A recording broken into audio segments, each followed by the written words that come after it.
Las noticias, protagonistas y tendencias del momento con César Miguel Rondón en Conexión. La voz que cuenta la historia mientras ocurre. Muy buenos días. Son las 9 en punto de la mañana de este viernes 26 de abril del año 2024. Y en este momento entramos un poquitín sobre el borde de las 9 porque ya son las 9:01. Pero en este momento a las 9:01 usted está en la sintonía de En Conexión por Éxito 107.1 FM, la emisora del sur de Miami, Territorio Éxitos. Usted también nos puede escuchar en su teléfono celular si descarga la aplicación Actualidad Media Group. Esa aplicación usted la descarga de manera gratuita. Y también nos puede escuchar en nuestra página de www.éxitos107.com. Aquí recibo el saludo de Ángel Ramírez desde Panamá, Nelson Padua, también en Panamá, José de Villa, eh, en Maracaibo, Xavier Miguéis en Barcelona, España, Carlos Cuevas en Westchester, Pensilvania, Joya 2 en Toronto. Eh, gracias por lo que nos dice Joya. Douglas Isturiz en El Salvador, Juan Acuña, el camionero, hoy en Shelby, Carolina del Norte. Nelsa Vivas en Caracas, Gustavo Ramos en Tulsa, Oklahoma. Doña María Alicia Sifontes, le gustó mucho la entrevista al doctor Edmundo González. Muchas gracias, doña María Alicia. Saeda Bon en Orlando, Guillermo Lozada en Johns Creek, Georgia. María Alejandra Alfonso en Gainesville, Magali Hernández en Dublín, Irlanda. Jesús Grajirena en Caricuao, optimista. Venezuela tiene una líder, dice él. Luis Aparicio amaneció lloviendo en Minneapolis. David Madrid en Montreal. Mimoni Ani Amran en Bogotá. Oscar González en Orlando. María Morales. Feliz fin de semana para ti también. Gloria Herrera en Bogotá. Henry Moreno en Atlanta. Edgar Bravo en Madrid. Eh, Jesús, a ver, Federico Jordá Caraballo en Málaga, Alfredo Pirela en Richmond, Texas, Julio César en Houston, Texas, caramba, por todas partes ya. Gracias, pues, por reportar la sintonía de En Conexión. En Conexión es una producción de Flor Alicia Anzola para Éxito 107.1 FM en Miami. Muy buenos días, Flor Alicia. Muy buenos viernes. ¿Ah? Feliz Laura, día. Laura Rodríguez está en la producción general. Buenos días, Laura. Muy buenos días a todos. Apoyando a Flor Alicia en la producción informativa está Mariel Sofía Rodríguez desde Madrid. Buenos días, Mariel Sofía. Muy buenos días y feliz viernes para todos. Jesús Carreño en la edición y montaje. Carlos Prato en los controles. Buenos días, Carlos. Muy buenos días. Y ante el micrófono, quien tiene el gusto de hablarles, César Miguel Rondón. Hoy es el día de San Isidoro de Sevilla, San Basileo, San Anacleto, San Pascasio Radberto, San Peregrino y San Guillermo de Foggia. En el calendario astrológico de Enrico Mariani nos dicen que para el día de hoy ya tenemos a la luna menguando en Sagitario. La luna de Sagitario es la luna ideal del fin de semana porque es la luna para eh, descansar, irse a practicar su hobby favorito, irse a la intemperie, a la playa, a la montaña. Bueno, la montaña no es aquí en el sur de Florida porque aquí, como decían, la única montaña es la de basura de Doral. Pero, en fin, pero sí hay mucha playa, evidentemente. Es el fin de semana, es la luna, pues, para eh, alguna fiesta, alguna diversión.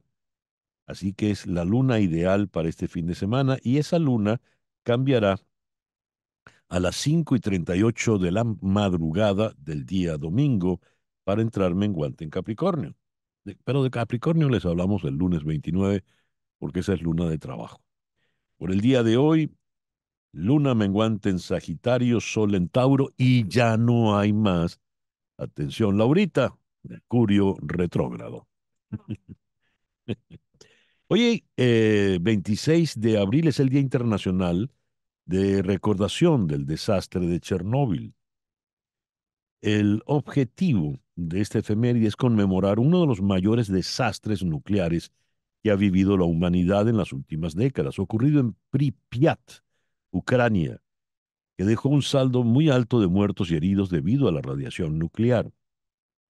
Hoy es también el Día de la Propiedad Intelectual.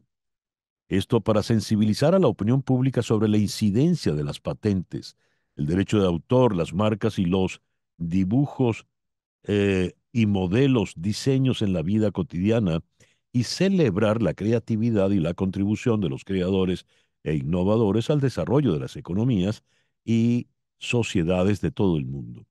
Y es el Día de la Visibilidad Lésbica. Esto nació en España en el 2008 gracias a las acciones del llamado movimiento LGBT.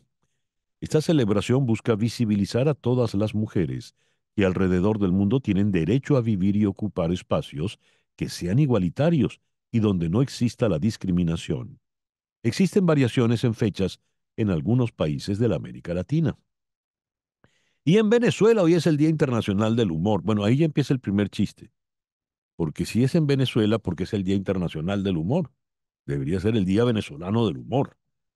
Aunque hablando del humor y de los venezolanos, los días son todos los días del año. Esto sirve para conmemorar, dice aquí, el lado cómico, risueño o ridículo de las cosas. Últimamente más es el lado ridículo que el otro.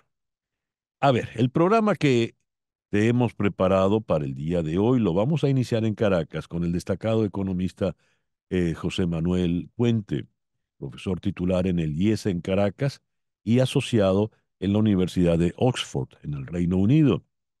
En default de 154.000 millones de dólares de deuda, Venezuela está lista para hablar. Después de años de vaivenes, Venezuela está preparando el terreno para una de las reestructuraciones de deuda más grandes y complejas en décadas en el mundo. Desenredar una red de 154.000 millones de dólares en bonos en mora, préstamos y sentencias legales adeudadas a acreedores desde Wall Street en Manhattan hasta Moscú, allá en Rusia. De Caracas vendremos a Miami para conversar con el doctor Rafael Peñalver, abogado y analista político. Ayer, la mayoría conservadora de la Corte Suprema en Washington parecía abierta a reconocer cierto nivel de inmunidad frente al procesamiento federal por los actos oficiales de los expresidentes. Pero el tribunal expresó escepticismo hacia el amplio argumento de Donald Trump de que él debería ser absolutamente inmune a los cargos relacionados con conductas que ocurrieron mientras él despachaba desde la Casa Blanca. Esto va a tener, por supuesto, implicaciones importantes en la campaña electoral. Luego iremos a South Bend, en Indiana, donde está el abogado Faisal Yamil, es abogado especialista en derechos humanos y es investigador asociado en el Kellogg Institute de la Universidad de Notre Dame. Con él vamos a analizar hacer el balance de la cuarta visita a Venezuela del fiscal de la Corte Penal Internacional, Karim Khan. Luego regresaremos a Caracas para conversar con la politóloga Paola Bautista Alemán, quien es además vicepresidente nacional de formación de Primero Justicia. Las mujeres y el rol que han tenido en este proceso de unidad. Esto es muy, muy importante porque el régimen no permitió que fuese María Corina Machado, luego que tampoco fuese la doctora Corina Lloris, pero las mujeres han sido vitales en todo el proceso político de la oposición y eso lo vamos a abordar con ella. Luego iremos a Ciudad de México para conversar con la politóloga Milka Ramírez. La violencia preelectoral se incrementa. Criminales no identificados atacaron hace días a balazos e hirieron a Arturo Lara de la Cruz, candidato del opositor Movimiento Ciudadano a la alcaldía de Amanalco de Becerra, en el Estado de México. El ataque fue en su casa. Y hoy tenemos una entrevista de lujo. Vamos a conversar en Buenos Aires nada menos que con Ricardo Darín, el gran actor argentino, el actor más destacado y emblemático del cine argentino, yo diría del cine en español, sea en América Latina, sea en Europa. Tendremos pues una buena conversación con él. Ojalá haya tiempo suficiente. Y nuestro foro del día de hoy tiene que ver con la paternidad, prepararse psicológica y emocionalmente para ser padres. Muchos se preguntan, ¿podré con esta responsabilidad? Y de paso, ¿por qué los jóvenes no quieren asumirla? En Europa y Estados Unidos, pues es altísimo el índice de jóvenes que dicen que no quieren tener hijos.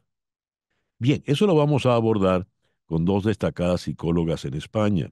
En la ciudad de Valencia, Sara Navarrete, directora del programa Ahora Yo, para gestión emocional de las mujeres. Y en Barcelona, Fabiana Díaz Irizarry, psicoterapeuta psicoanalítica. Ese, pues, es el programa que te hemos preparado para este viernes 26 de abril. Yendo a las efemérides, en el año 121 de nuestra era, el 26 de abril, nació Marco Aurelio, quien sería emperador romano. Fue el último de los 5 buenos emperadores. Estos fueron primero Nerva, después Trajano, Adriano, ¿cierto? Al leer las memorias de Adriano de Marguerite Cernar, Antonino Pío y el último fue precisamente Marco Aurelio. Todavía se vende y de qué manera las meditaciones de Marco Aurelio. Eh, un- él era un filósofo estoico, además de un emperador muy sabio, y escribió estas meditaciones que todavía pues siguen siendo un buen regalo. En la película The Holdovers, el personaje del profesor, se me fue el nombre del actor en este momento, En la Paul Giamatti, por llamate, sí. él regalaba, eran las meditaciones de Marco Aurelio a todas las personas. 26 de abril del año 570 de nuestra era, nace Mahoma, el fundador del Islam. El Islam es una religión abrahámica monoteísta que adora exclusivamente a Alá. Sus seguidores se denominan musulmanes y según sus creencias, Mahoma es el último de los profetas enviados por Dios y sello de la profecía. Su libro sagrado, el Corán, fue dictado por Alá a Mahoma a través de Jibril, el arcángel Gabriel. Es la segunda religión más grande del mundo tras el cristianismo y la que tiene mayor crecimiento en términos de seguidores. El 26 de abril de 1903 se funda el Club Atlético de Madrid. Esto, tengo entendido, son los colchoneros, ¿no? Si no es verdad, me lo corrigen, por favor. El 26 de abril de 1905 nació Raúl Leoni, abogado, político, fundador de Acción Democrática. Fue el segundo presidente ya de la época democrática estable, luego de Rómulo Betancourt, y le entregó la banda presidencial por primera vez a un presidente de otro partido, a Rafael Caldera de Copey. Hoy, 26 de abril, se están cumpliendo 100 años de la publicación del Proceso, la primera de las novelas importantes, nada menos que de Franz Kafka. 26 de abril de 1931 se transmite por primera vez un juego de béisbol por radio en Venezuela entre el Magallanes y el Royal Criollos, transmitido por Caracas Yankee Víctor 1BC, que terminó siendo Radio Caracas. Narró el cubano Esteban Ballesté y Magallanes venció 2-1 al Royal Criollos. 26 de abril de 1937. En el marco de la Guerra Civil Española, la Legión Cóndor de pilotos alemanes bombardea Guernica. Arrasan con la ciudad.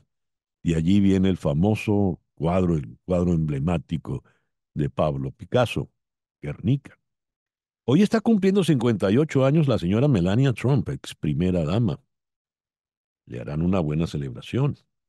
Ya lo habíamos comentado, el 26 de abril de 1986, en la central de Chernóbil, en Ucrania, se produce el mayor accidente nuclear de la historia.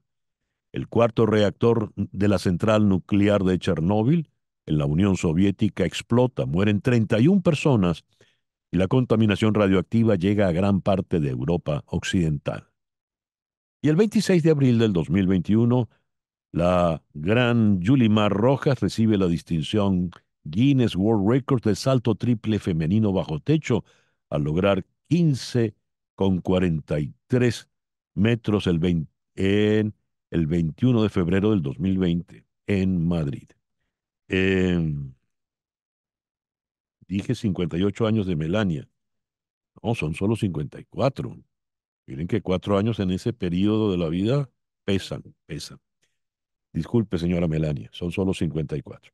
Bien, decía que Yulimar fue incluida en el libro Guinness y, caramba, todavía estamos afectados por la noticia de que Yulimar no puede ir a las Olimpiadas de París. Sobre todo que ella ya lo que hace es competir consigo misma, porque lo que va es a batir su propio récord. Una gran, gran atleta, sin lugar a dudas. 26 de abril de 1886, nace la gran Ma Rainey. Blues. Algo así como licor y blues. Ma Rainey fue una de las grandes, grandes bluesistas de los primeros tiempos.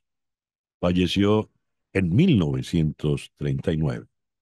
El 26 de abril de 1966, en La Habana, ciudad donde nació, fallece Roberto Faz. Píntate los labios, María. 26 de abril de 1976, 7 semanas consecutivas para Wings at the Speed of Sound de Paul McCartney.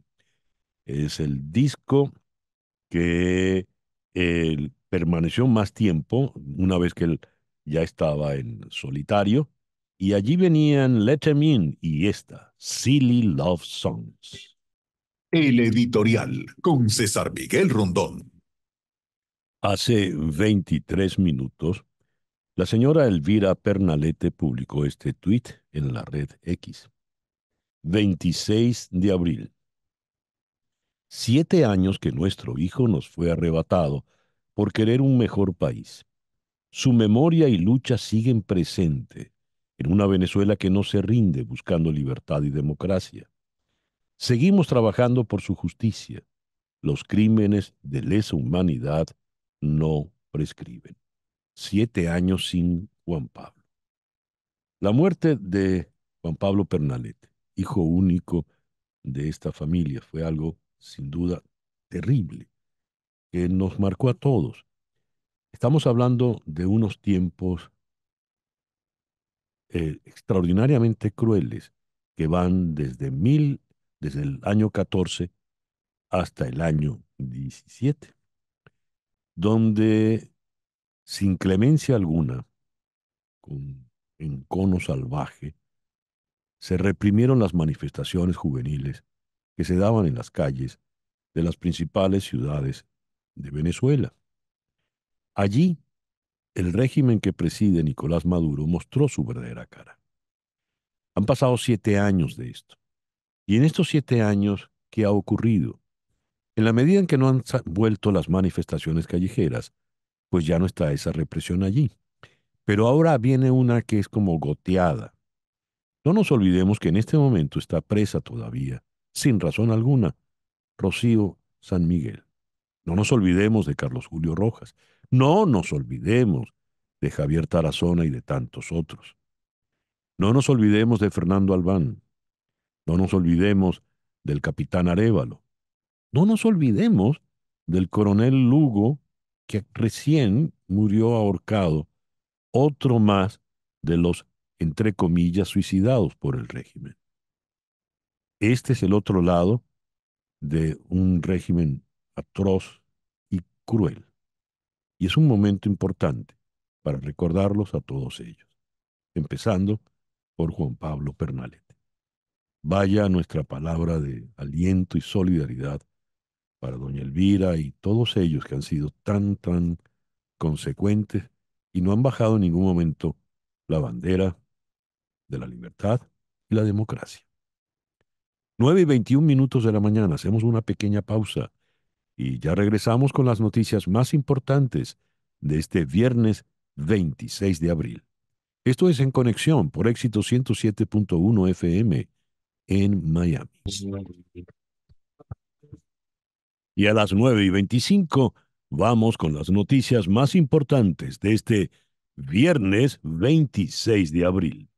El secretario de Estado Antony Blinken se reunió con el líder chino Xi Jinping en Pekín en un viaje que puede generar algunos avances en cuestiones de bajo nivel, pero que es poco probable que resuelva las tensiones fundamentales entre las superpotencias. Washington y Pekín esperan mejorar la comunicación militar bilateral y reducir las restricciones de viaje, según informó The New York Times. Pero las disputas sobre el comercio, la seguridad y los conflictos territoriales persisten. Blinken iba a entregar la advertencia más directa hasta el momento a Beijing sobre su apoyo tácito a favor de la guerra de Moscú en Ucrania, mientras que su homólogo chino habló de la posibilidad de una espiral descendente en las relaciones entre Estados Unidos y China. Xi Jinping dijo hoy a Blinken que Estados Unidos debe ser fiel a su palabra para así poder solucionar los problemas aún por resolver en la relación bilateral. Ayer, la mayoría conservadora de la Corte Suprema parecía abierta a reconocer cierto nivel de inmunidad frente al procesamiento federal por los actos oficiales de expresidentes, mientras sopesaban una disputa de gran éxito que será fundamental para el destino del caso electoral de 2020 de Donald Trump.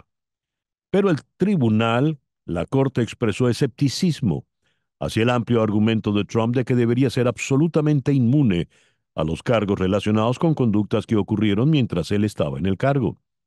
Los jueces señalaron que podrían enviar la disputa de regreso a cortes inferiores para que se proceda sobre si las supuestas acciones de Trump en torno a las elecciones del 2020 se tomaron en su calidad de candidato o ya de presidente en ejercicio. El ejército de Estados Unidos comenzó a construir un muelle frente a la costa de Gaza, que establecerá un corredor marítimo para llevar ayuda humanitaria a Gaza, infraestructura que podría estar lista en mayo, según anunció el Pentágono en el día de ayer. Los buques militares, incluido el USNS Benavides, han comenzado a construir las etapas iniciales del muelle, dijo en rueda de prensa el secretario de prensa del Pentágono, Pat Wright. Cientos de estudiantes fueron arrestados en una docena de campus universitarios en todo Estados Unidos durante las protestas contra la guerra de Israel en Gaza. Las manifestaciones comenzaron la semana pasada en la Universidad de Columbia, en Nueva York, y ayer en la Universidad del Sur de California y en el Emerson College de Boston, donde se detuvo a unas 100 personas. Los manifestantes quieren que las universidades corten sus vínculos con las empresas que apoyan a Israel o incluso con el propio Israel. El líder norcoreano Kim Jong-un supervisó las pruebas de un nuevo sistema de cohetes que podría reforzar su capacidad para atacar a su vecino del sur y podría convertirse en un arma que intente vender a Rusia para su uso en la invasión de Ucrania. Es la segunda prueba del dispositivo este año reportada por los medios estatales, para lo que los expertos en armas dijeron que es un sistema de misiles guiados con un alcance estimado entre 40 y 60 kilómetros. El gobierno de Colombia exigirá de nuevo a los venezolanos tener un pasaporte vigente para ingresar al país. Medios locales reportaron que se trata de un borrador de resolución preparado por el Ministerio de Relaciones Exteriores, que aún no ha sido firmado por el gobierno del presidente Gustavo Petro. El documento dispone así la derogación de la resolución 2231 del 9 de junio de 2021, que establece que el pasaporte de los venezolanos que se encuentre vencido o esté próximo a vencer podrá ser utilizado para ingresar, transitar, permanecer y salir de Colombia durante los 10 años siguientes, contados a partir de la fecha de vencimiento del documento de viaje o de la prórroga que esté estampada. El primer ministro haitiano, Ariel Henry, renunció oficialmente y un nuevo Consejo de Transición tomó juramento en medio de un período de escalada de violencia de pandillas que se ha cobrado más de 1.500 vidas en lo que va de año en la pequeña nación caribeña. El ministro de Economía y Finanzas, Michel Patrick Boisvert, actuará como primer ministro interino. El candidato presidencial del Partido Centrados, Enrique Martes, Márquez, dijo ayer jueves que no abandonará la carrera electoral como una alternativa ante posibles obstáculos, entre comillas, que puede imponer el gobierno de Nicolás Maduro para impedir el voto de los venezolanos.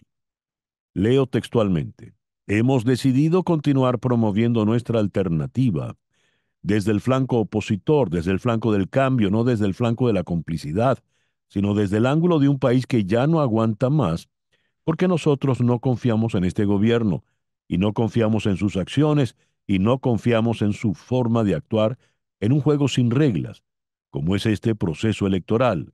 Cualquier cosa puede ocurrir de aquí en adelante, por eso hemos decidido continuar.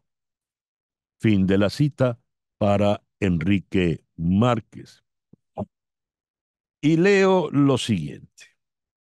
La reciente contratación de Rothschild and Company por parte del gobierno de Nicolás Maduro como asesor financiero marca un primer paso en una empresa masiva que probablemente se prolongará durante años.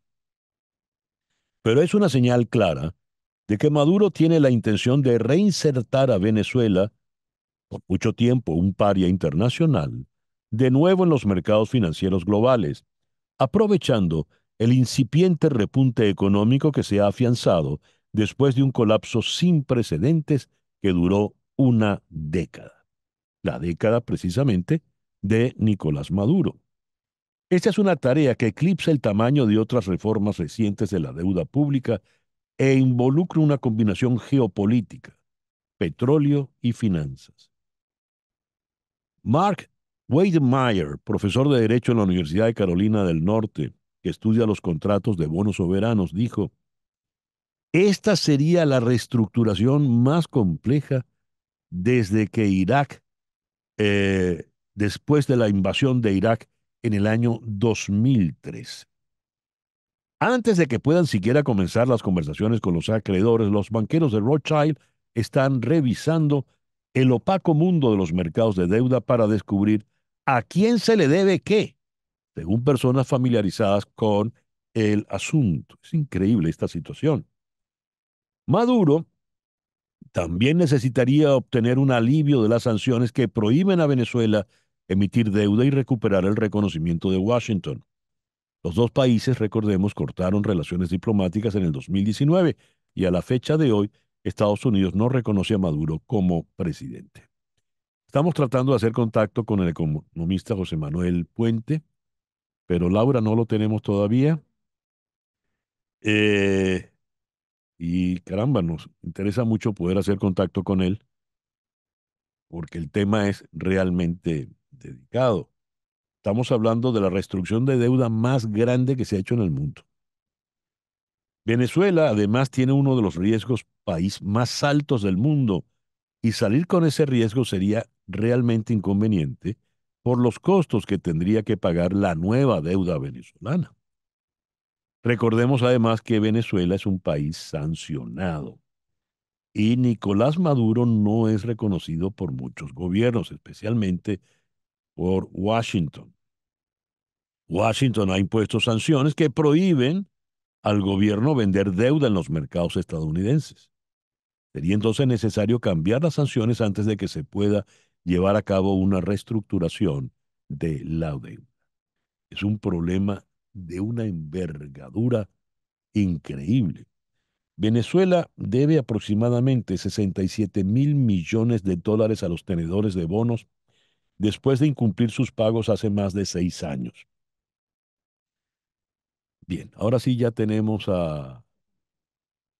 se está conectando. Las reestructuraciones de deuda toman tiempo por una razón, según dijo Edward Cohen, director ejecutivo de la gestora de dinero Winterbrook Capital, con sede en Londres, que posee la deuda. El gobierno necesita abordar las prioridades a medida que van llegando, y esto no es una prioridad, refiriéndose al gobierno británico. Ahora sí tenemos ya al economista José Manuel Puente en Caracas. José Manuel, muy buenos días. Muchas gracias por atendernos. Muy buenos días, César. Un gusto estar contigo nuevamente.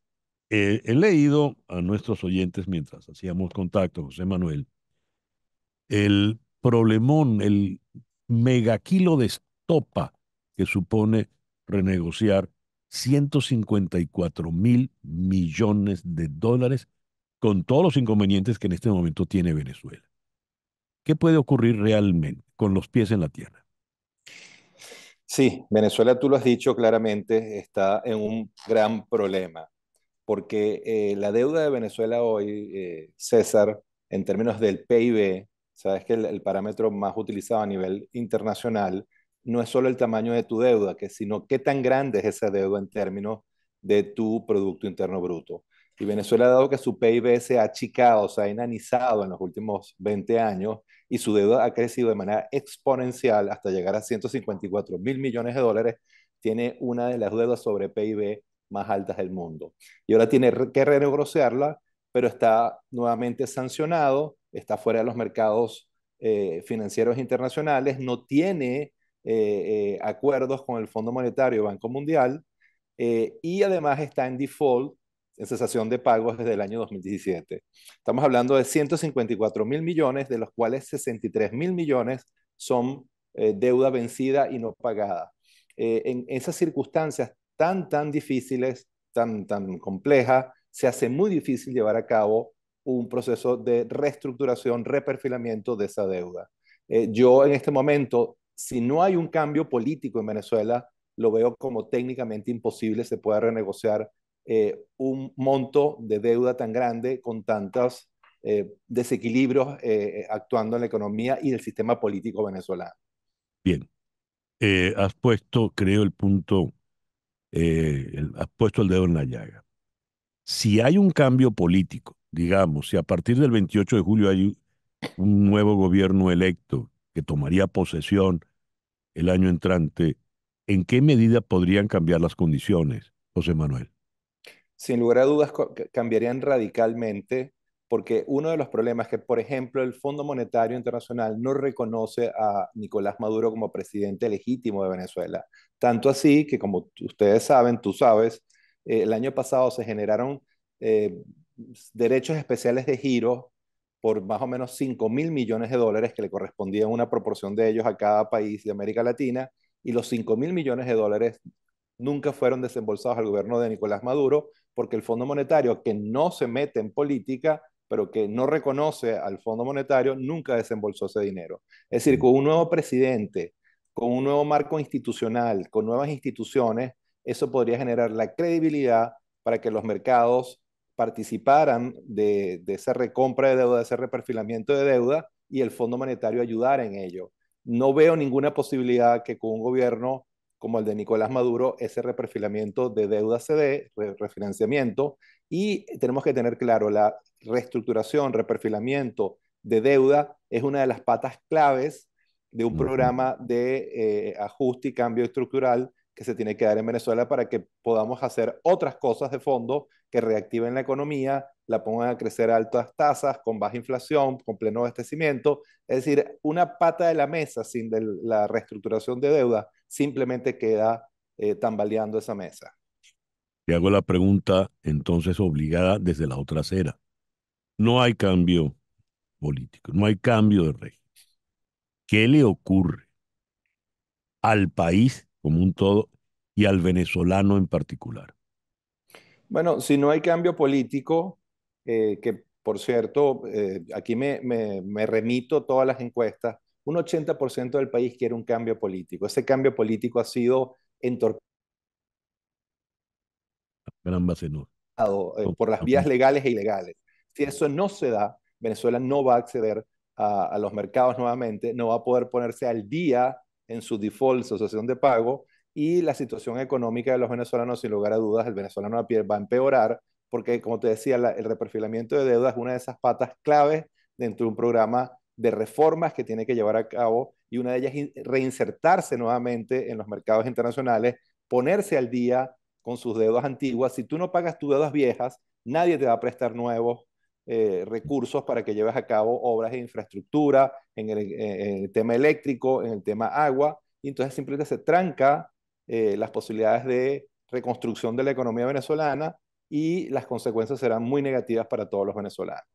¿Qué rol juegan las sanciones en todo esto, José Manuel? Bueno, juega un rol importante porque precisamente una de las razones por las que los mercados están cerrados para Venezuela es porque Venezuela es un gobierno sancionado. Y recordemos, como te digo, mi trabajo es estrictamente económico, académico. Recordemos por qué Venezuela está nuevamente sancionado. Porque de manera muy clara y evidente incumplió con los acuerdos de Barbados. En los acuerdos de Barbados hubo una serie de, una negociación a la cual se llegó a una serie de acuerdos que el gobierno y respetó. Entre ellos, una regla fundamental era que no hubiera ningún candidato inhabilitado y pudiéramos tener unas elecciones libres y competitivas. Y tenemos candidatos inhabilitados, no tengo que explicar la historia, los que nos Sí. escuchan lo pueden saber muy bien, y estamos ante unas elecciones no competitivas, no, que no son libres, y eso generó que se reactivaran las sanciones que fueron suspendidas en octubre del 2023.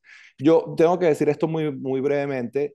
Yo creo que algunas sanciones hay que revisarlas, que son equivocadas, son erradas, porque perjudican a la población venezolana y las sanciones tienen que ir dirigidas hacia personas específicas que hayan cometido delitos de lesa humanidad, delitos de corrupción o otra vía. Es decir, tienen que ser personalizadas, focalizadas y no generalizadas. Pero bueno, el tema es que independientemente de que no sean las mejores sanciones y las adecuadas, el gobierno está sancionado y por tanto fuera de los mercados internacionales y de los acuerdos con Fondo Monetario, Banco Mundial y la posibilidad de reestructurar esa deuda externa.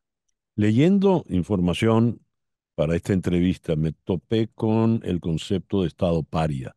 Venezuela es una nación paria. ¿Qué es eso, José Manuel? Bueno, es una sanción, es un país paria porque en esencia desde el año 2017 no le paga a nadie.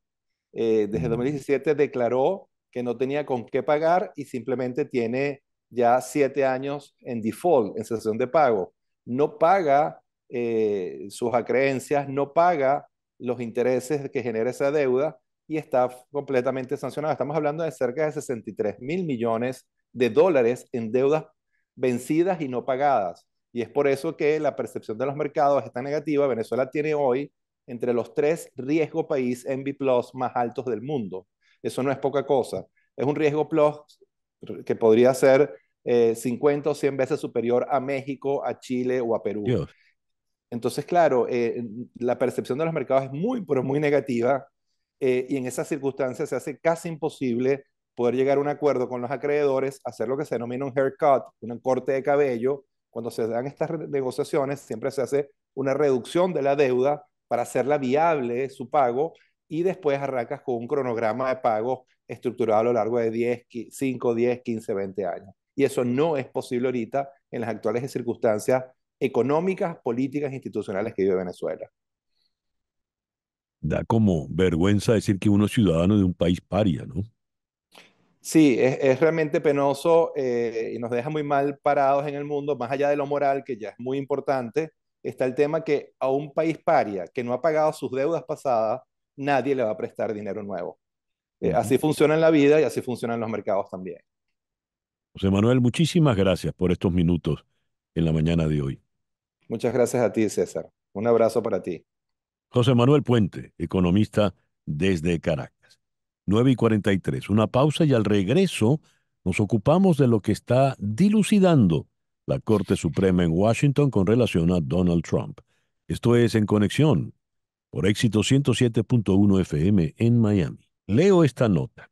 Ayer jueves, la mayoría conservadora en la Corte Suprema de Justicia parecía abierta a reconocer cierto nivel de inmunidad frente al procesamiento federal por los actos oficiales de los expresidentes.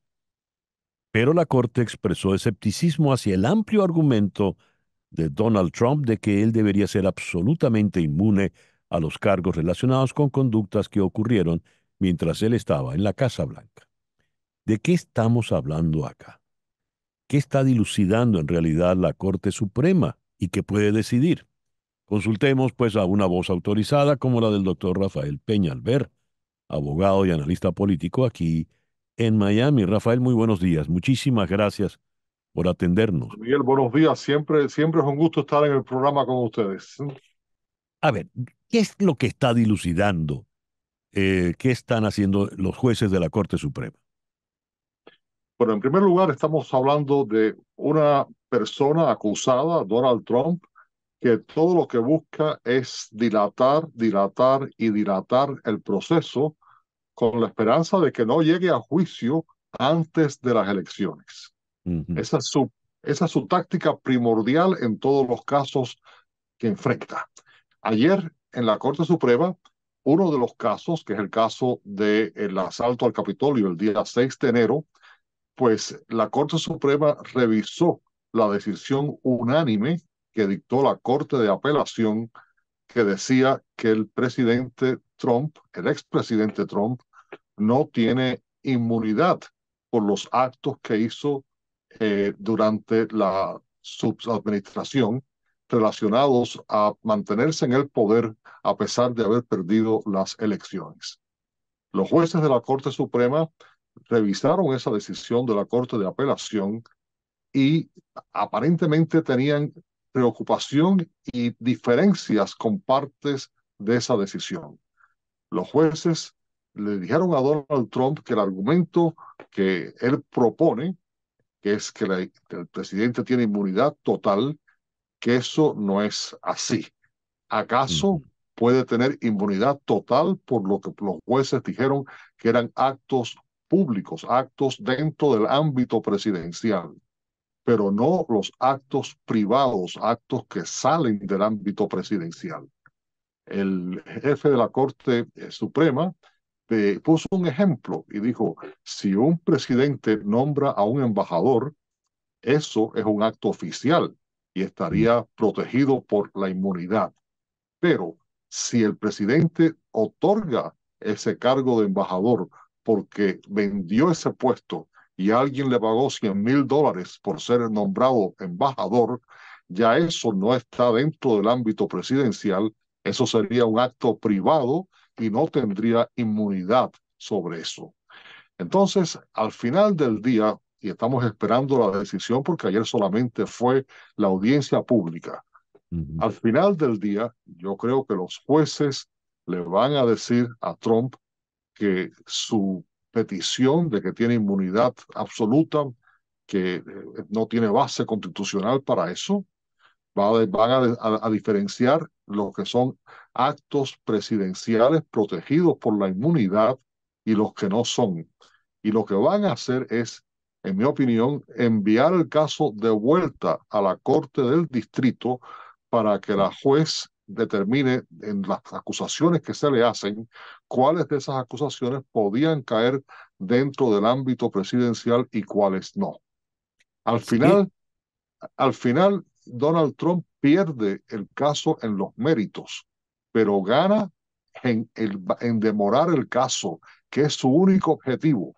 Él sabía que esa posición que estaba adoptando era absurda, el decir que un presidente tiene inmunidad por cualquier cosa que haga.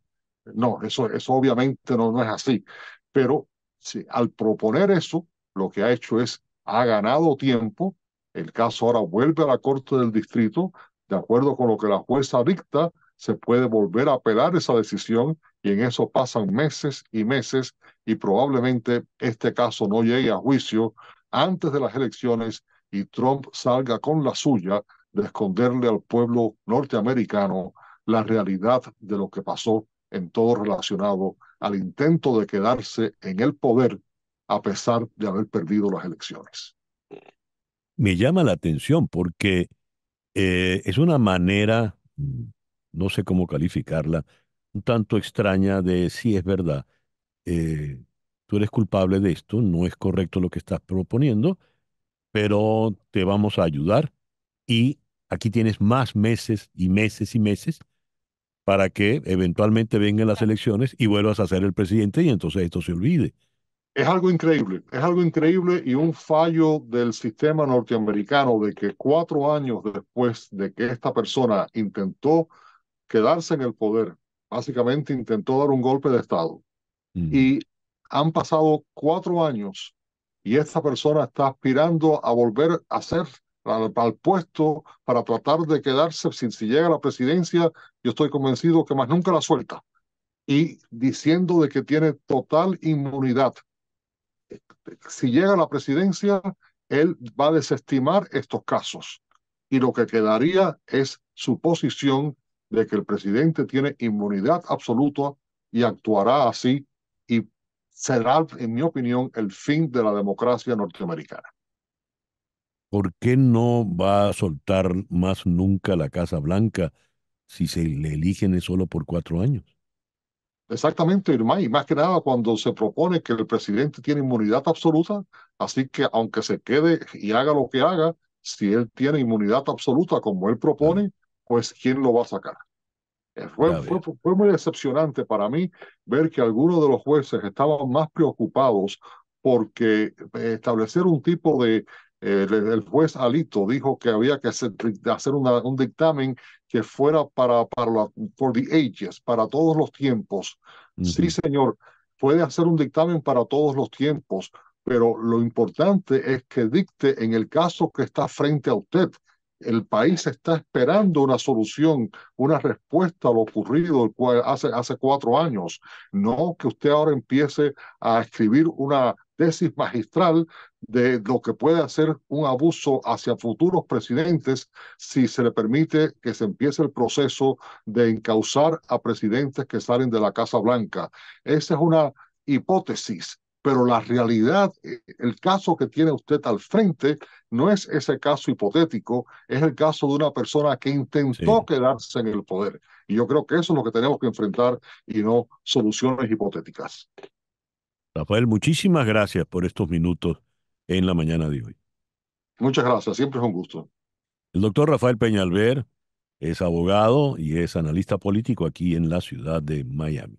9:55. Las noticias de este momento en Conexión Radio. ¿Qué noticias tenemos en este momento, Flor Alicia? Bueno, César, el envejecimiento de la población de América Latina podría socavar el crecimiento económico de la región, predijo el Fondo Monetario Internacional. Las preocupaciones sobre la desaceleración del crecimiento demográfico se han concentrado en gran medida en los países más ricos, Estados Unidos y Corea del Sur, pero están aumentando las preocupaciones sobre el envejecimiento de la población en países que aún no han alcanzado la categoría de altos ingresos, entre ellos China.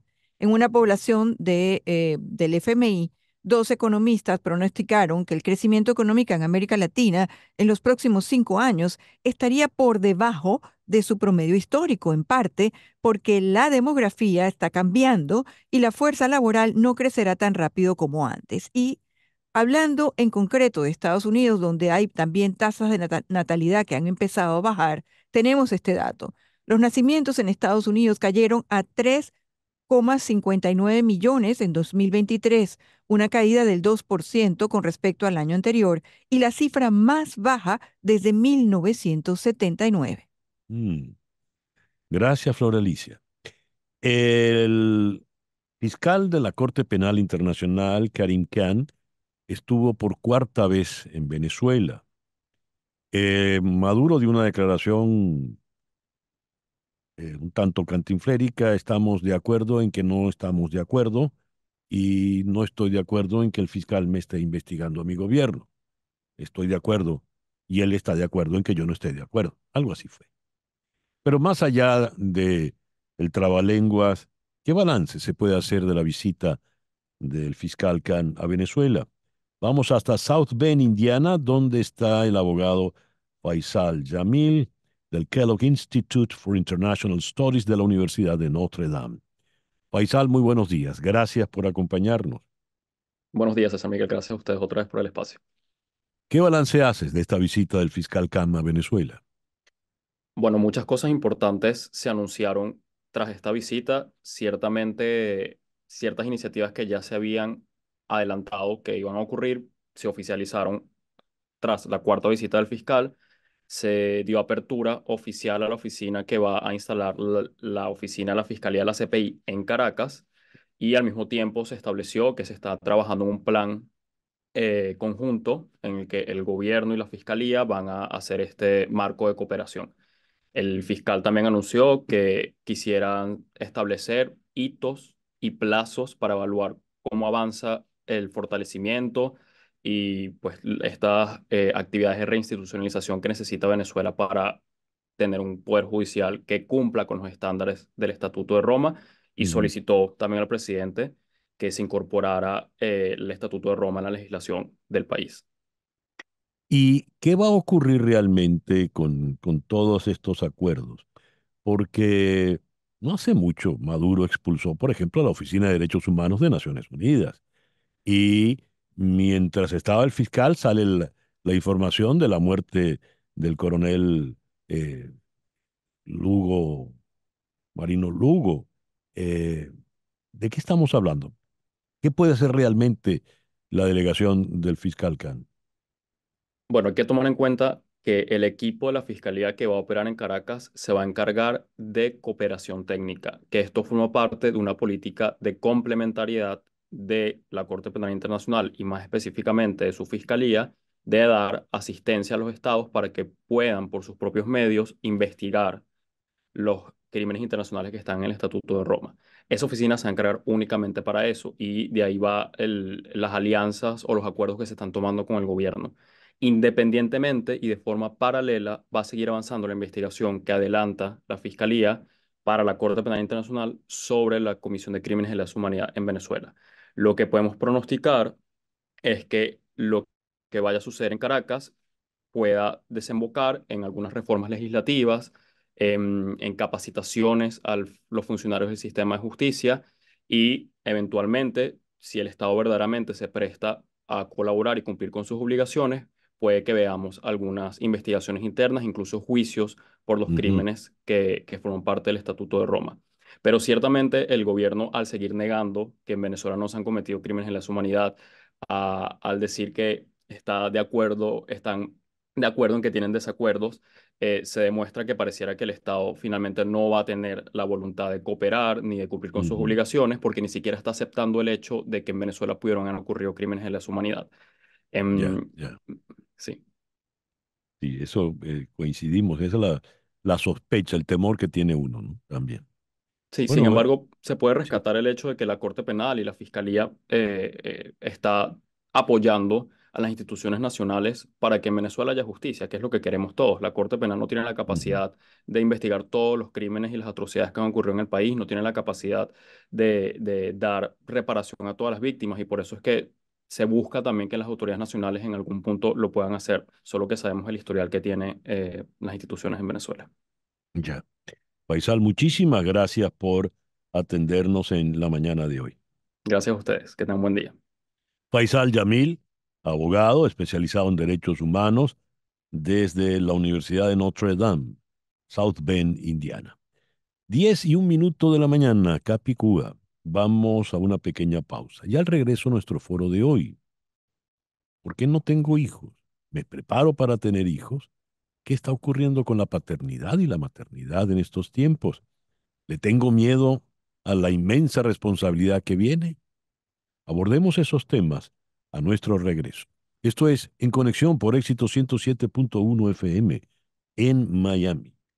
Uno lee las estadísticas, las cifras de la situación en Europa, Estados Unidos, en algunos países asiáticos, y llama la atención que el número de nacimientos se va reduciendo de manera dramática. Pareciera que los jóvenes no quieren tener hijos por múltiples razones. Y los que quieren tener hijos, ¿cómo se preparan? Porque, ¿cuáles son los elementos que entran en juego? Preparación psicológica, temor a la responsabilidad que viene por delante, o son consideraciones meramente económicas. También, por ejemplo, luego de haber hablado de la quiet ambition, el joven de hoy quiere ser más libre. Y cuando digo el joven, estoy hablando desde de jóvenes hasta de 40 y 45 años. Quieren ser más libres, tener menos compromisos. Y tener hijos, sin lugar a dudas, es un compromiso o es en letras mayúsculas el compromiso. Y les digo yo que tengo 5. Vamos a abordar este tema hoy. Vamos a esta España. En la ciudad de Valencia está Sara Navarrete. Sara es psicóloga, dirige el Centro de Psicología Clínica y de la Salud en la ciudad de Valencia y es directora del programa Ahora Yo para Gestión Emocional de las Mujeres.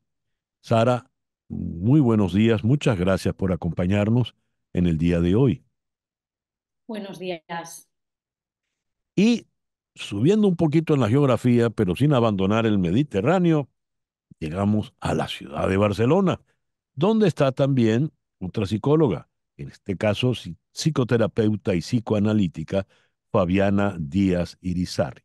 Fabiana, muchísimas gracias por acompañarnos. Buenos días, César. Gracias a ti por la invitación. Muy bien. ¿Qué está pasando? ¿Por qué no quiero tener hijos en líneas generales? Y después vamos desmenuzando el asunto. Comencemos con Sara Navarrete en Valencia. Bueno, pues sí que es cierto que se está viendo, ¿no?, una tendencia en la gente joven bueno, de no tener hijos, ¿no?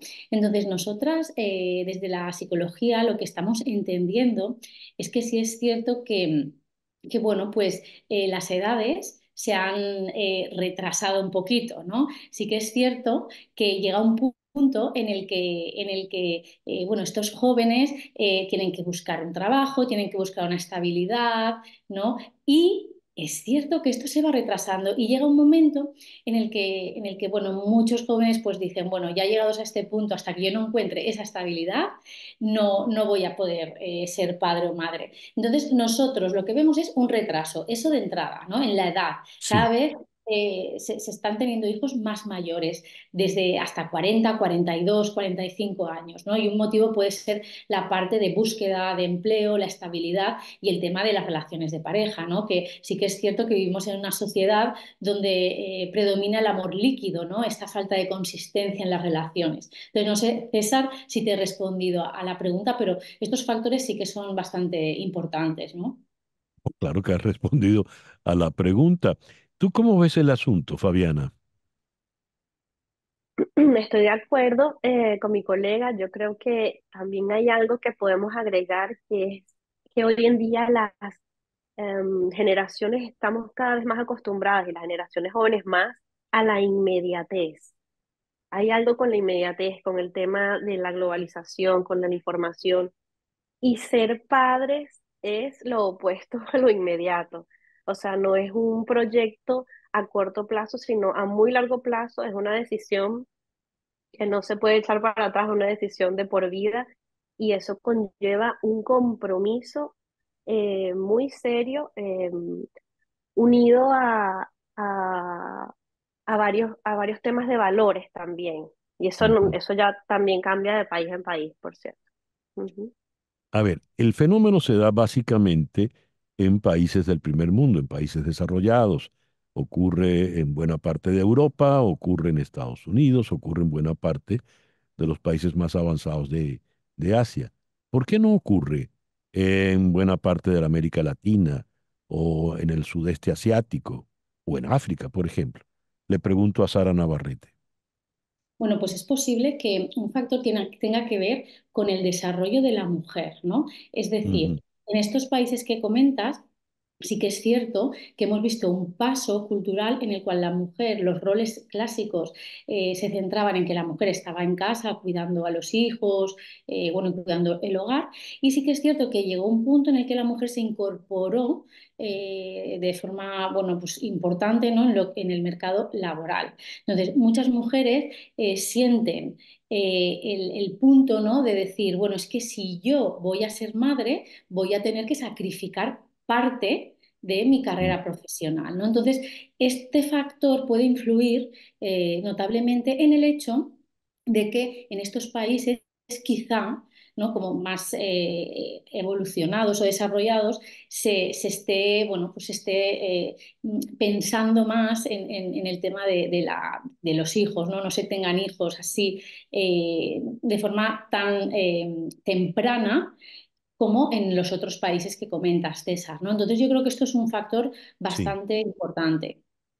sin duda, porque, por ejemplo, tiene hasta consecuencias económicas serias. En Europa el problema es que no hay gente de relevo que venga para poder trabajar y mantener a todas las personas que ya entraron en edad de retiro. Y en China tienen el problema de que durante años habían limitado un bebé, un niño por pareja, y ahora tienen que revertir porque se están quedando sin gente. A ver, Sí. la mujer antes, en generaciones previas, tenía entre sus prioridades el tener hijos, el tener por lo menos un hijo o dos hijos. Y eso no sé si obedecía a un patrón religioso, de formación cultural en general. Pero ahora eso ya no es prioridad, le pregunto a Fabiana Díaz. Creo que con esta, vamos a decir, con este panorama más amplio, se le ha logrado dar valor a otras cosas de la mujer que antes no tenía, no lo tenía, no se lo querían dar, no había el permiso de tenerlo. Entonces, esta capacidad de desarrollo profesional a nivel artístico en muchos ámbitos donde la mujer está presente hoy en día, antes o estaba prohibido o era mal visto, y simplemente era valorada por su capacidad reproductiva. Mientras más hijos, es como que, bueno, soy más mujer si tengo más hijos. Y eso es una característica muy de Latinoamérica, para hablar de lo que estabas comentando Ujú. antes. Estamos en países muy matriarcados, es la madre, y la madre es la adorada, es como la que se respeta a la familia, es la madre. Entonces, creo que hay una asociación a eso y al poder un poco, diría yo, abrir los ojos y tener, yo digo que es un tema también de privilegio de estos países ya desarrollados, que la gente tiene mucho chance, primero, de desarrollarse en otras áreas que no nada más sea la reproductiva, y hay mucho chance de elegir, que creo que eso es importantísimo. ¿Cuánta de esta natalidad de estos países que hablabas simplemente son niños que llegan y ya? Son niños porque Sí, no hubo protección, no hubo planificación, y eso quizás es lo terrible de un crecimiento así, ¿no? De la población, un crecimiento sin un espacio para recibir a ese hijo que viene, ¿no? sin duda, pero ese ya es otro problema.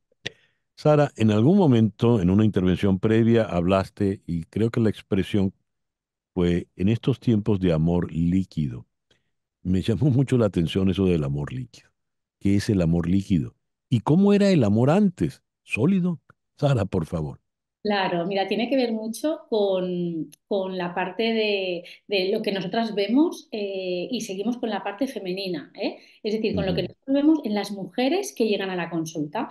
El amor líquido se define por como, pues como un líquido, ¿no? Se escapa entre las manos, no es sólido. Anteriormente sí que es cierto que una vez más por la educación, ¿no? que recibían las mujeres, pues la mujer tenía que estar en casa, cuidar al hombre y no por creencias religiosas, sociales, políticas, el divorcio era algo bueno, pues que estaba muy mal visto.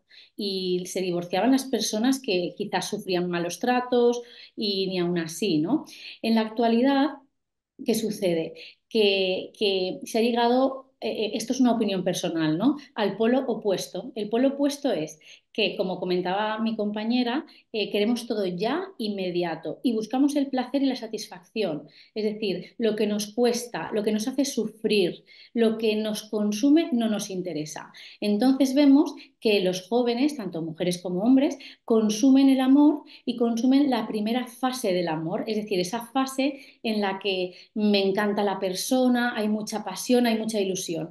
Pero cuando llegamos a la fase de compartir valores, de compromiso, ¿no? De amistad dentro del amor, entonces ya no nos interesa, porque aquí ya esto implica un proyecto a largo plazo, implica quizá conversación, diálogo, trabajo, no crecimiento conjunto, y de alguna forma muy inconsciente esta era o esta sociedad nos inculca, ¿no? De forma, como he dicho, ¿no? Como muy, muy inconsciente, muy a través de las redes, muy a través de las pantallas, a lo rápido y lo que me da placer instantáneo.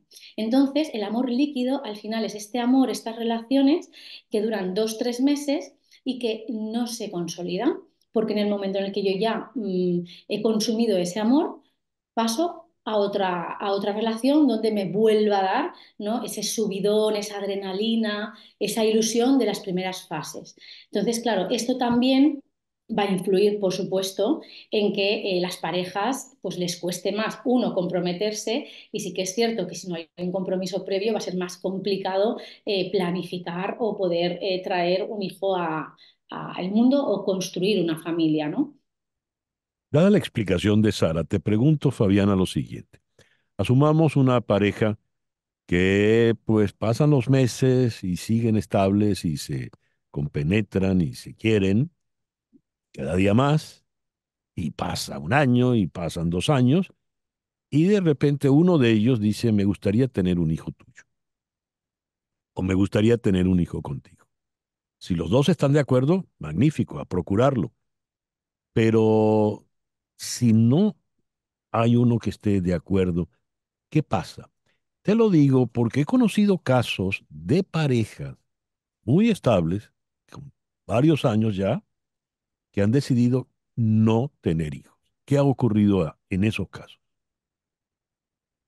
Fabiana. Yo creo que, muy bien, yo creo que allí lo más importante es conocerse, ¿no? La pareja, estar muy claro y ese tiempo, como dices, esos meses o esos años, y toma quizás hasta la vida conocerse bien, pero deben dedicarse a entender cuáles son las expectativas del otro y de cada uno del otro dentro de la pareja.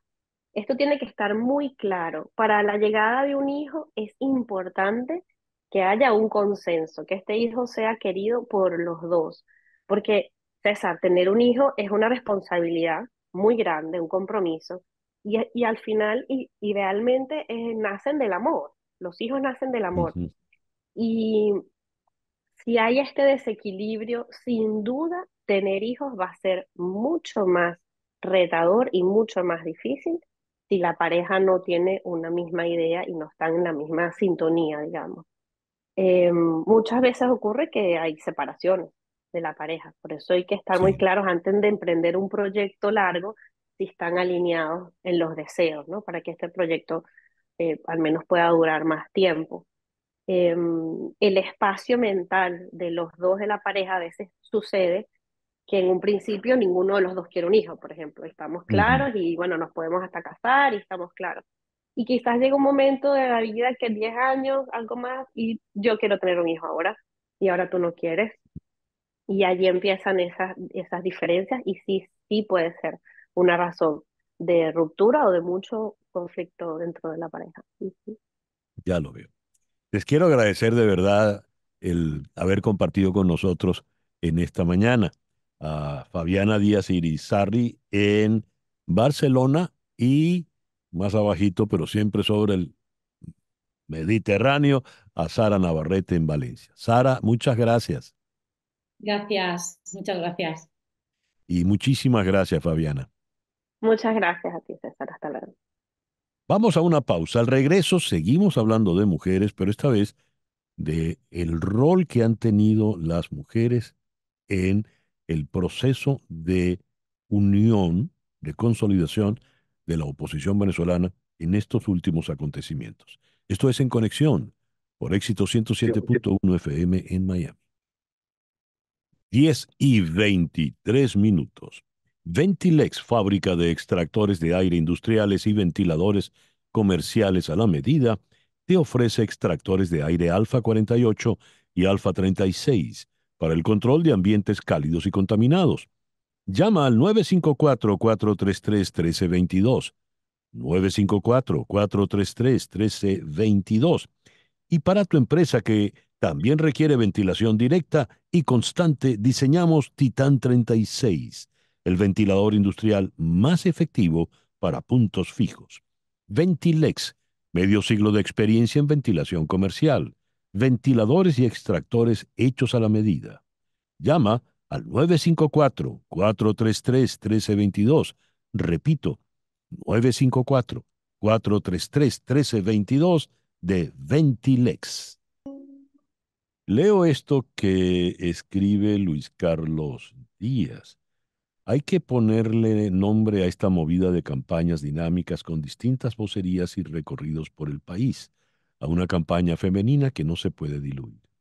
María Corina manteniendo el liderazgo y el impulso, Delsa Solórzano dando actualizaciones informativas que burlan la narrativa del oficialismo, Corina Lloris siendo un referente moral con lenguaje e ideas claras de libertad, María Beatriz y Paola mostrando otra cara de Primero Justicia que no debería ser desplazada, Adriana desde VP, uno de los partidos más perseguidos, Mariela y Andrea con todo el espíritu y criterio de la causa R, y no puede quedar por fuera Nora, que ha resultado ser la mejor vocera de un nuevo tiempo por mucho.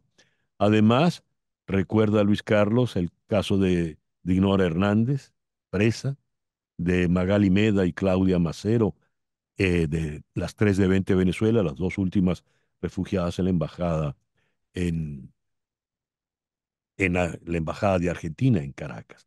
¿Cuál ha sido el rol de la mujer en todo este proceso de consolidar una unidad opositora?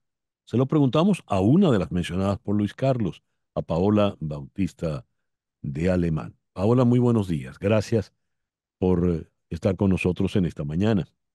Muy buenos días, César, y bueno, gracias a Luis Carlos por ese post el día de ayer, que la verdad es que me llena de orgullo porque muestra cómo hay un liderazgo femenino que es capaz de colocar al servicio del país herramientas muy propias de la feminidad como son la empatía, poder animar a consensos, pensar en el otro, sacar lo mejor de nuestros pares políticos y todo esto, por supuesto, al servicio de esta noble causa que es la democratización de nuestro país.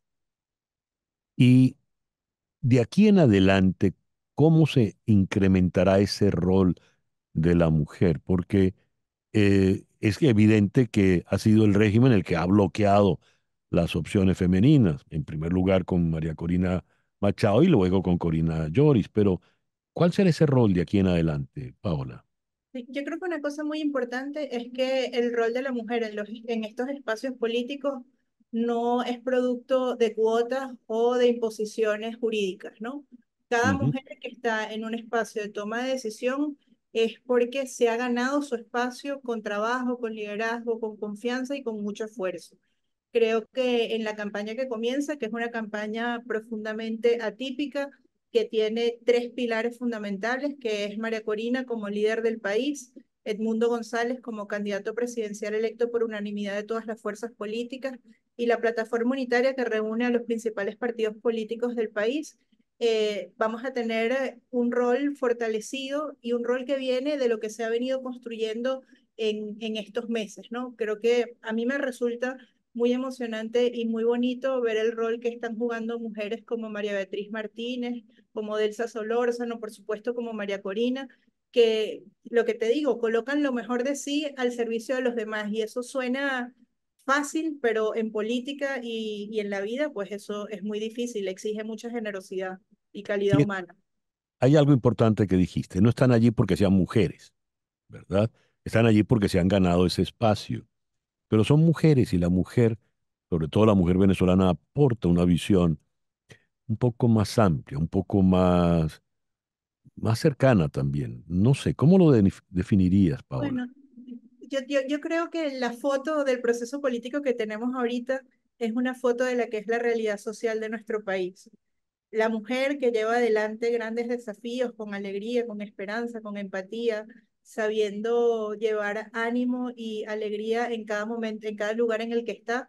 Edmundo, que es una persona de 74 años que quizás representa la cantidad de padres y abuelos que se han quedado solos en nuestro país después de la diáspora y bueno, la pérdida y la separación de tantas familias y los partidos que con mucho trabajo han ido reconstruyendo su capacidad de representación y de acercarse al país. Una de las cosas más bonitas del post de ayer de Luis Carlos es que justamente muestra lo que es la reconstrucción de la capacidad de representación que tienen nuestras instituciones políticas, teniendo como liderazgos a mujeres, en su mayoría, pues mujeres que muestran una renovación en esas organizaciones políticas. Hace 10 años la foto de nuestros partidos políticos era una foto totalmente distinta. Era distinta, era aburrida, era ensombrecida y quizá pesimista. Ahora es todo lo contrario. ¿Eres optimista, Paola? Bueno, cada vez que hablamos siempre te lo digo, yo soy irremediablemente optimista. Y ahorita yo creo que las fotos de ayer de María Corina en Portuguesa son unas fotos que nos tienen que llenar de profunda emoción. La labor conciliadora, pausada, decente, esa imagen de caballero de nuestro candidato que es Edmundo González, pues nos reconcilia con lo que es el país. El país no es puños alzados, no es arrebato, no es represión, no es gritadera, no es grosería. El Sí. país es eso, mujeres que trabajan y hombres que dan la cara. Paola, muchísimas gracias por estos minutos en el A ti, programa de hoy. un abrazo fuerte. Paola Bautista de Alemán desde Caracas. Vamos ahora a México. Allí está la periodista y politóloga Milka Ramírez. Milka, muy buenos días. No tenemos a Milka en este momento. Ahora sí está Milka con nosotros. Buenos días, Milka. ¿Cómo estás, César? Muy buenos días. Qué gusto saludarte a ti y a toda tu audiencia. Igual, Milka, el martes unos sicarios entraron en en su vivienda, de Arturo Lara de la Cruz, candidato del opositor Movimiento Ciudadano a la alcaldía de Amanalco de Becerra, en el Estado de México. Mi primera pregunta, ¿cómo se encuentra Arturo Lara de la Cruz físicamente? Bueno, no tenemos mayor reporte. Arturo Lara de la Cruz pues sigue un poco delicado, pero no es el primer ataque que tenemos, César. Me gustaría comentarte que en esta contienda electoral vamos a dividirlo rápidamente en dos conceptos. En México tenemos un problema de violencia político-criminal y un otro término que es el de violencia electoral. Y me gustaría brevemente describírtelos. Violencia político-criminal hace referencia a cualquier político que ha sido violentado y de acuerdo Ujú. con organizaciones no gubernamentales, del 2018 a la fecha, se registraron casi 2.000 casos. Pero ¿cómo los violentan? Bueno, son personas que son amenazadas, golpeadas, secuestradas y claro, la violencia también en su máximo esplendor, que es el homicidio, ¿no? De los municipios tenemos graves problemas en algunos municipios muy puntuales como Celaya, Chilpancingo, Fresnillo y Tasco en Guerrero. Y bueno, pues qué te digo, ¿no? Eso es la violencia político-criminal que hemos estado viviendo en México, no de ahorita, sino de muchos años atrás. Ya en términos de violencia electoral, que es la violencia que se ejerce contra políticos y candidatos en un contexto electoral, pues este año pinta ser el más violento en la historia de nuestro país. O sea, Dios, parece que las elecciones pasan a ser cada vez más y más y más fuertes, más rudas, más sangrientas en México. Y es que ya rebasamos, por ejemplo, las cifras de asesinatos de las elecciones presidenciales del 2018. Tenemos casi 60 asesinatos. La mitad son de aspirantes o candidatos a algún cargo de elección popular. Es importante, César, porque tenemos además 360 candidatos que han pedido protección. mm, 360. O sea, no tenemos dos, 300, no, 360 y todavía faltan 2 meses para las elecciones. Dios. Y conforme más se acerca, más se recrudece. Cuando empezamos a buscar y a ver las noticias, eh, hace un mes, bueno, teníamos un candidato asesinado cada 4 días. Ahorita es diario. Diario hay un asesinato, hay un intento de asesinato, hay un secuestro. ¿Qué pasa? Bueno, es la forma en la que los criminales se empiezan a meter Ujú. en la vida pública de nuestro país y es la forma en la que ellos deciden quién sí y ¿Y quién no. quién no? ¿Y qué hace a todas estas el gobierno?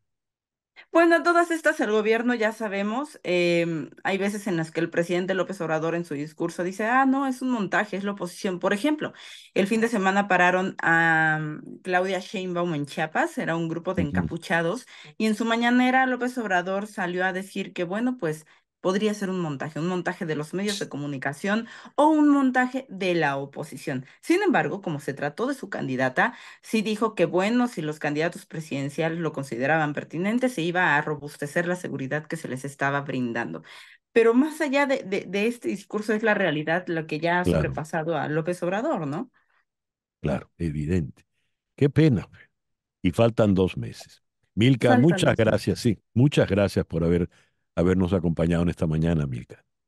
Muchas gracias a ti, César. Un saludo y un abrazo. Milka Ramírez desde Ciudad de México. 10:34, una pausa y al regreso, Cardo Dari. 7.1 FM. 10:36. Hoy a las 9, esta noche a las 9, Luis Olavarrieta en TVV Network conversará con Fabiola Colmenares. No lo olvides, Luis Olavarrieta con Fabiola Colmenares esta noche a las 9 por TVV Network.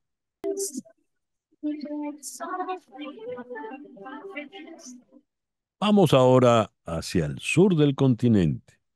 Vamos a la ciudad de Buenos Aires, donde vamos a compartir nada menos que con Ricardo Dari. Ricardo, muy buenos días. Muchísimas gracias por acompañarnos. Buenos días, César. ¿Qué tal? ¿Cómo están? Ricardo, te voy a tutear Por porque favor. después de tantas películas donde me he sentido identificado con los personajes, he compartido las angustias, los sustos, las risas, las humoradas, siento que eres un amigo mío desde hace ya mucho tiempo, así que he de tutearte. Muy bien, muchas gracias. A ver, el rango actoral tuyo, Ricardo, es abrumador, porque vas de un tema absolutamente dramático hasta decirle al sacerdote que no quiere casar a tu madre cuando te dice, Dios no es blanco, Dios no es negro, Dios no es hombre, Dios no es mujer. Tú le dices, no, no, usted me está hablando de Michael Jackson, no de Dios, y yo quiero casar a mamá. ¿Cómo se hace, cómo se logra un rango tan amplio, Ricardo?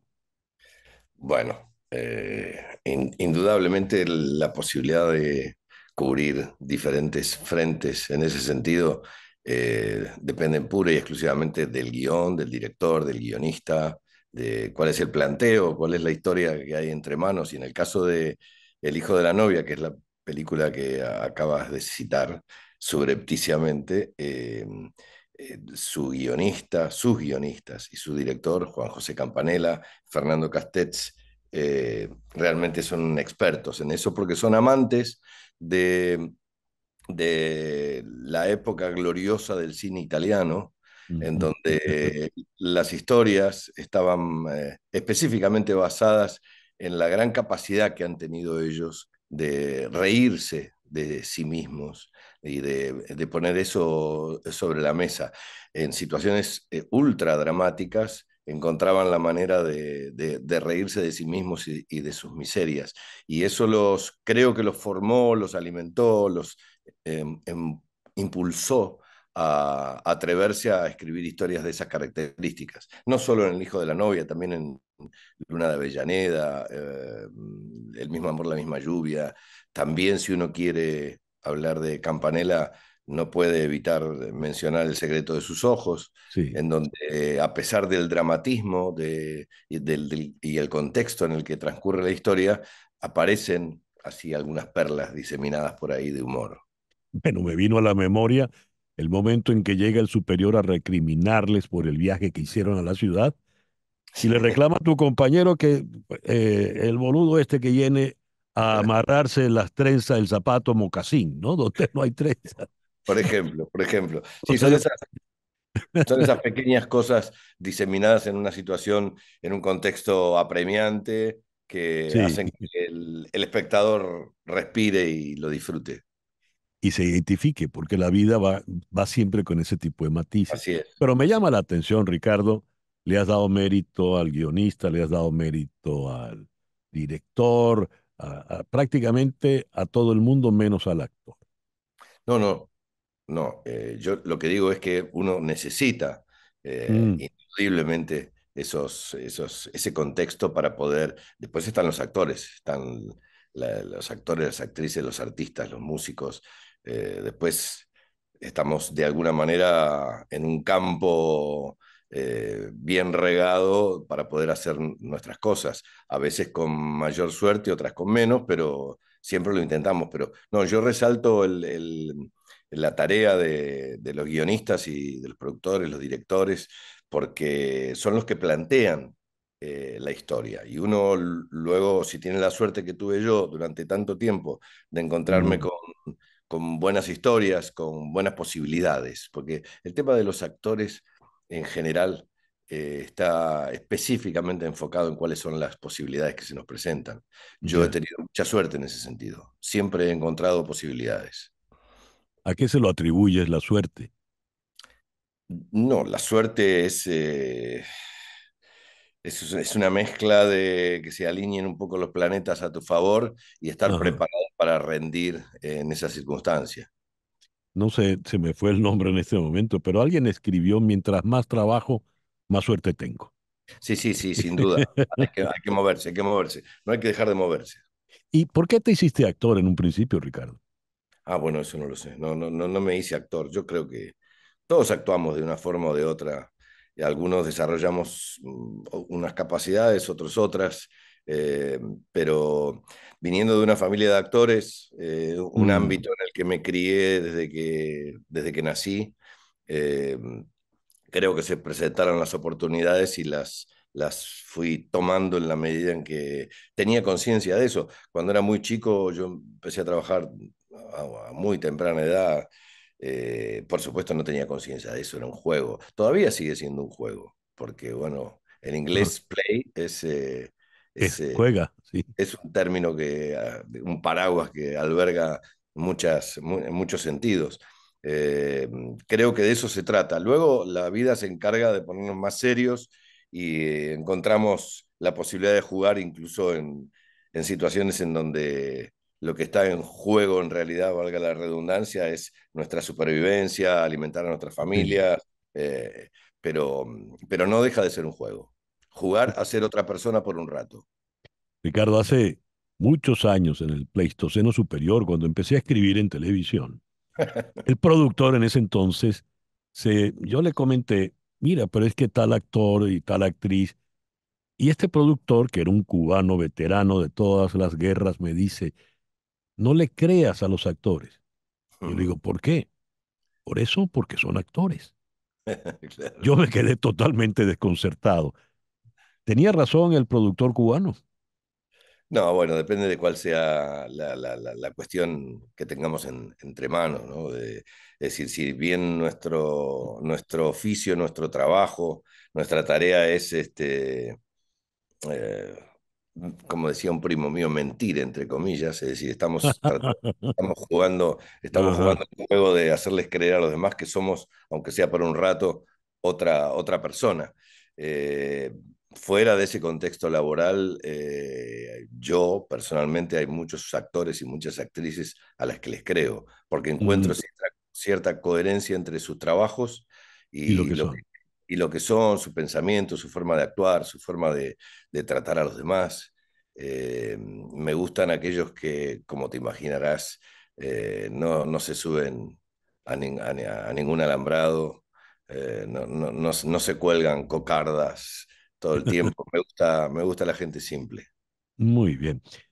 Floralicia, la productora, me recuerda que le recuerde a los oyentes con quién estamos hablando. Pero la voz tuya, como te dije al principio, me resulta tan familiar que lo consideré innecesario, pero si no la han reconocido y no le han reconocido el acento, es Ricardo Darín. Está en Buenos Aires y nosotros aquí en Miami.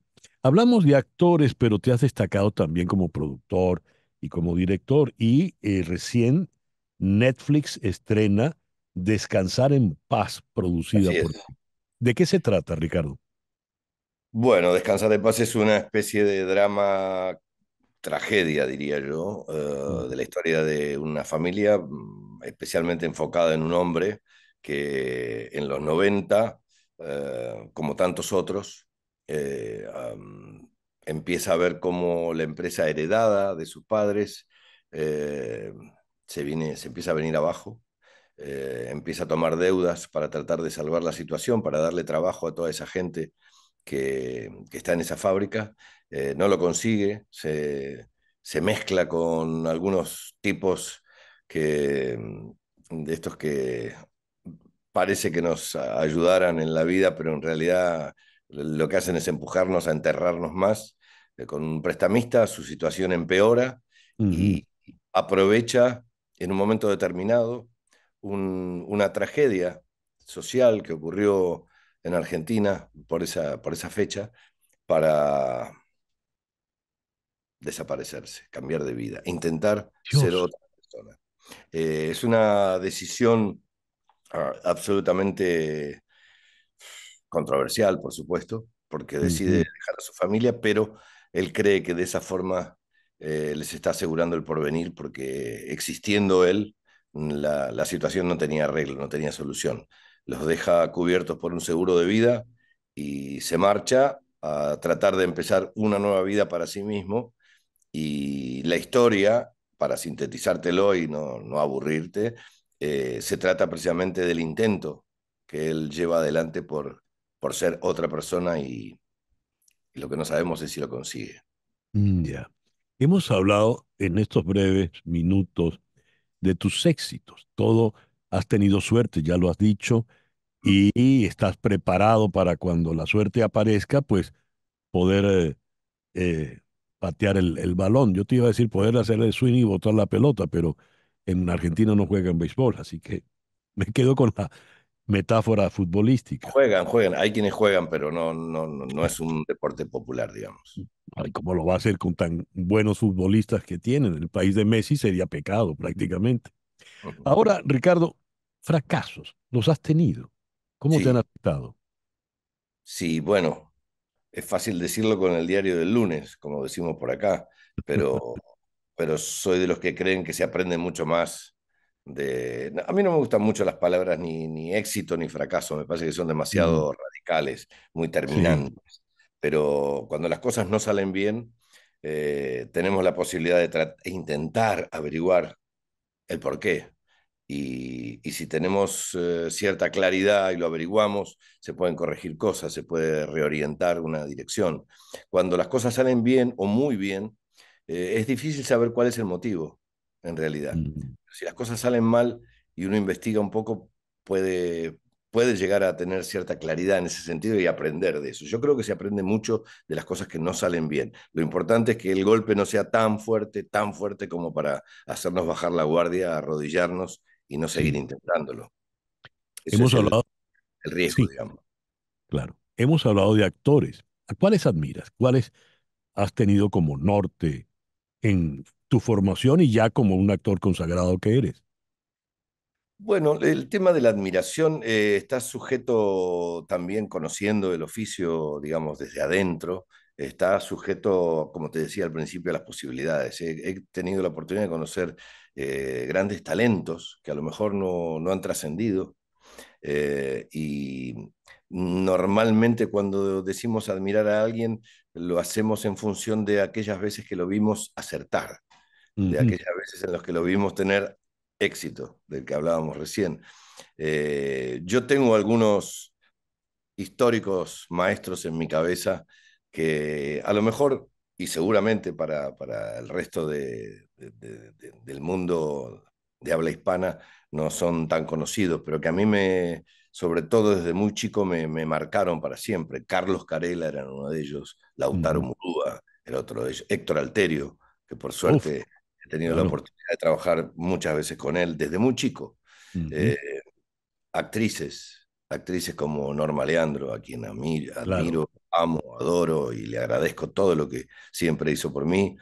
Bárbara Mujica, es decir, te estoy nombrando Ujú, ahora actores y actrices argentinos ujú. para no extenderme demasiado, pero hay muchos actores a nivel internacional que me producen admiración, sobre todo por su riesgo, por la valentía de encarar proyectos atrevidos, por decirlo de una forma amable, y que siempre dan en la tecla, dan en la nota. Hay grandes ejemplos de eso, como qué sé yo, Daniel Day-Lewis, Jack Sí. Lemmon, Jack Nicholson, Ujú, Pacino, De Niro, en fin, la lista es muy grande.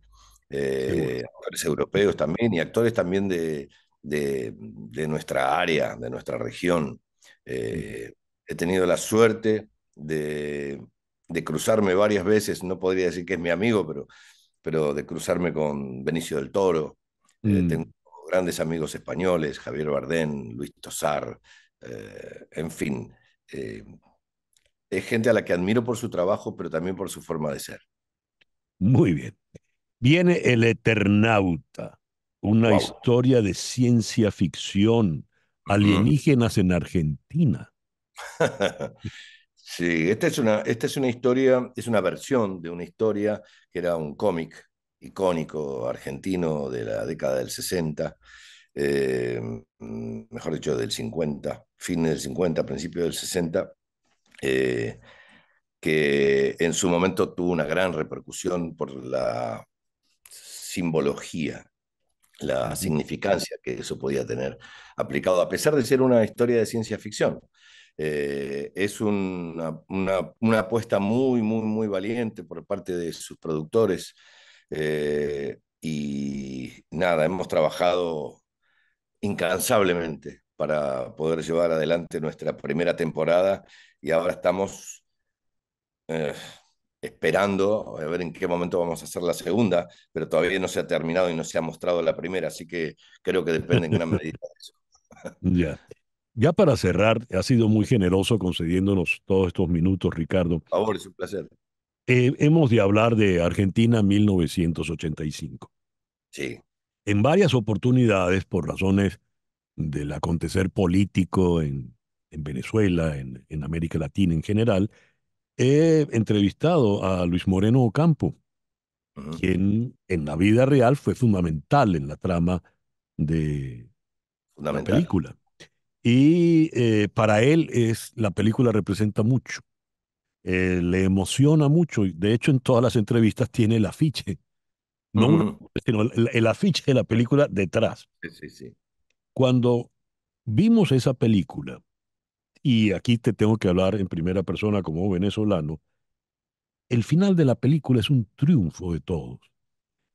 Nos conmueve porque, por ejemplo, yo la estoy viendo y no puedo evitar verla con ojos venezolanos. Y Claro. al ver la persistencia de estos dos hombres, al ver la persistencia, la insistencia del fiscal Estracera, uno pues se identifica. A mí me emocionó, fui de esos que se paró a aplaudir la película al final. ¿Qué fue para ti esta película?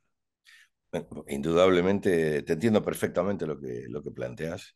Vos muy bien decís, la vi con ojos venezolanos. Yo creo que todos hemos tenido la oportunidad, además de verla con ojos humanos Ujú. y con ojos especialmente latinoamericanos, porque es una película que toca muy de cerca nuestras fibras y nuestras historias recientes o lejanas, en donde ha costado tanto durante tanto tiempo lograr justicia en muchos aspectos.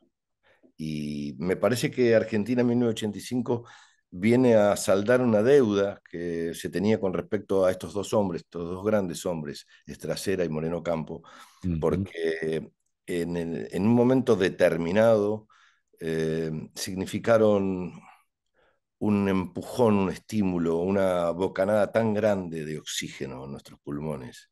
El coraje, la valentía, el haber dejado de lado cuestiones personales para poder seguir adelante, teniendo la gran incertidumbre, la gran inseguridad de si esto iba a ser real o no, si iba a ser llevado adelante o no. Por momentos pensaron que se trataba Sí.